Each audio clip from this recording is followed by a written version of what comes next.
Hello. If you're watching this instead of watching Tommy Robinson's video, "The world is watching this state persecution," then you shouldn't be. Because anything I say is just a footnote to what he has to say. And he delivers a monologue more powerful, more eloquent, and more informative than anything I can do. I'll leave a link in the description. However, if you have seen Robinson's video, then perhaps we can join together in remembering a book I was talking about a few months ago, 1985 by Anthony Burgess. I'm not going through it again. First of all, because I've already spoken about it, and you can access that video at any time. And secondly, because I'm not at home now and staying with one of my sons for a few days, so I don't have the book with me. But I do remember in my last video talking about the short speech the hero of the book, Bev Jones, makes when he's convicted on trumped up evidence that no one even pretends they actually believe. And it's a speech that Bev Jones makes, which is very similar to what Robinson was talking about. Robinson talks about the trumped up evidence and also that he's being convicted simply of speaking, while Bev Jones says that he's being convicted for using words that are unacceptable to the current political system. I have to say, I think Robinson does it better than Burgess did, which just shows what happens when something comes really from the heart. What I can't understand is how Burgess managed to predict all of this so well. Any future archaeologist laying hands on a copy of Burgess's book but not knowing anything more about it would be convinced that he'd written it in 2019, not 2079. Anyway, we can consider that Bev Jones's message slipped into obscurity because there was no way in the society of Burgess's book for alternative views to be disseminated. Prophet that he was, of course, Burgess could not have predicted the reach of the internet.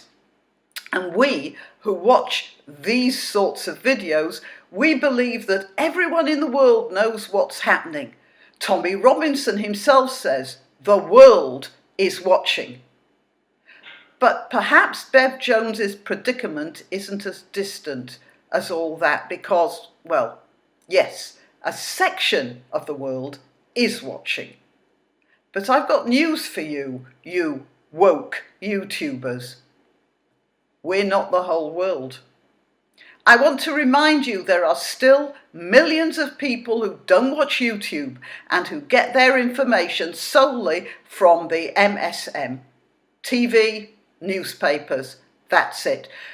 During Robinson's last incarceration, I was talking to the joiner who'd come round to our house to rehang a door. I don't know how the subject came up, but I expressed my opposition to the way Robinson was being treated, and this joiner said to me something like, "But he should be in jail, shouldn't he?" And I said, "No, he shouldn't." And he said, but he's a racist." That was all he knew of Tommy Robinson. Now, this fellow is much younger than me, with a young family and a job that takes him out and about. I didn't ask him, but I believe he seemed to me to be the sort of person who would vote. And he's aware of local and national issues. Also, he's by no means unintelligent. From my conversations with him, I got the impression he was really clued up and aware of the world.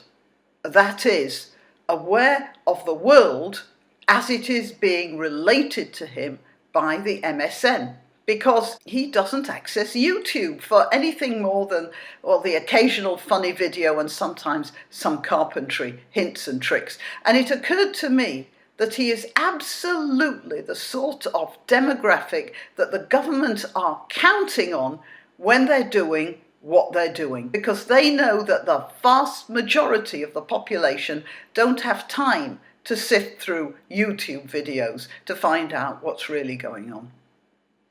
And they're hoping to shut Robinson down before anything leaks out into the wider world. At the same time, I noticed that the Daily Mail ran a campaign to get Count Dankula off the air. That is, they wanted to make sure that just their side of the story is the only one that gets heard. Now, I don't believe in conspiracies too much, mostly because you can't rely on people to keep secrets. So I'm definitely not saying that Tom Watson of the Labour Party, with his attempts to shut Tommy Robinson down on YouTube, and the Daily Mail and the Attorney General are all in it together. What I'm saying is that they all agree on the same things and they all have the same goals. I was reminded of this video, which I'll play now. Have undermined the messaging so much that he can actually control exactly what people think, and that is our job. Yeah. And that is our job. Yeah. And they want to nip this new freedom in the bud before it gets into the mainstream. You know, perhaps they will. They're making enough effort to do so. But whatever, we have to remember that we might be a big community and a wide-ranging one, but we are spread thin. We're all over the world. There are lots of us, but we're all over the world. We aren't the huge, thick group we think we are. And if we lose sight of that a lot of people don't know this stuff because they don't watch what we watch and they don't talk about the subjects we talk about. If we lose sight of that, we'll be just as deluded as those guys on CNN who thought that Clinton would win right into election day 3 years ago. We have to remember, we aren't as well known as all that. And Tommy Robinson is known only as a sort of boogeyman for most people who get their information from the morning papers and from the BBC while they're driving to work. And I can't make any suggestions about how to get things further out, but frankly, we need to start thinking of that. Okay, that's it. Thanks for listening. Please like and subscribe, and if you wish to donate, click the Subscribe Star link where you can make a one-off payment or set up a regular contribution, or I have a PayPal account at grannyopteryx@gmail.com. Till next time.